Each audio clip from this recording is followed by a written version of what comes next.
Doncs vinga, seguim aquí a Sant Feliu abans que comenci el partit i estem amb el Damià. Abans en parlàvem amb el president i volem que ens expliquis el teu punt de vista perquè tu has viscut ben bé totes aquestes etapes, no? Tu estaves jugador a l'època aquesta última del Sant Feliu, no? Abans que desaparegués. Correcte, devien ser vora els 2010, 2011, crec que es va acabar el club. Havíem arribat a preferent, amb 3 ascensos, un poble de 600 habitants, arribar a preferent, una categoria molt amunt.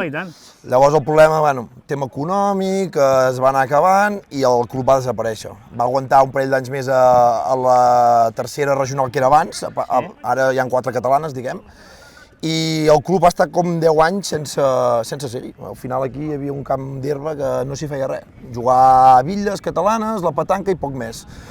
Després cadascú va fer el seu camí, jo vaig anar a jugar a futbol a Sallent, Gironella, vaig plegar, vaig tornar-me a enganxar al futbol sala a Prats i després em van venir a buscar una colla d'amics que ara estan a la Junta, l'Andreu, un d'ells, el president, el Javi, l'Anna, l'Arnau, doncs em van venir a buscar i va dir, ostres, hem de tornar a engegar el futbol aquí a Sant Feliu.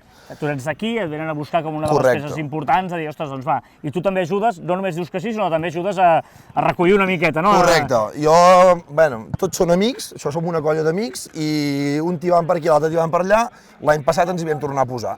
Al principi vam fer un equip com vam poder, però vam anar fitxant gent durant la temporada. Tu com a jugador, eh? Jo com a jugador, correcte. Jugador i capità l'any passat. I vam acabar l'any molt bé, la veritat, molt bon rotllo, molt bon ambient, i això va fer que aquest any, jo aquest any ja he plegat perquè m'han d'operar i ara m'he ficat al cos tècnic, però bueno, hi ha un bon equip, s'ha anat fitxant jugadors per millorar-lo i ara doncs estem competint a quarta catalana, de moment estem a dalt de tot i aviam com va la lliga. És molt llarga, però... Ara et deia, una de les claus segurament és aquest bon ambient que intenteu que hi hagi, no? Aquest esperit de poble que també es transmeti a l'equip. És clau. Jo aquest bon ambient, socis que paguen sopars per guanyar partits, això ho he vist a pocs llocs. I clar, i això fa que aquest any hi hagi aquestes intencions, fa de mal dir, però la intenció hi és, no? Aquesta, no sé si dir-li pressió, però de voler fer bons resultats. O sigui, nosaltres sempre diem que hem de competir cada partit, una mica com el Xolo Simeone, partido a partido.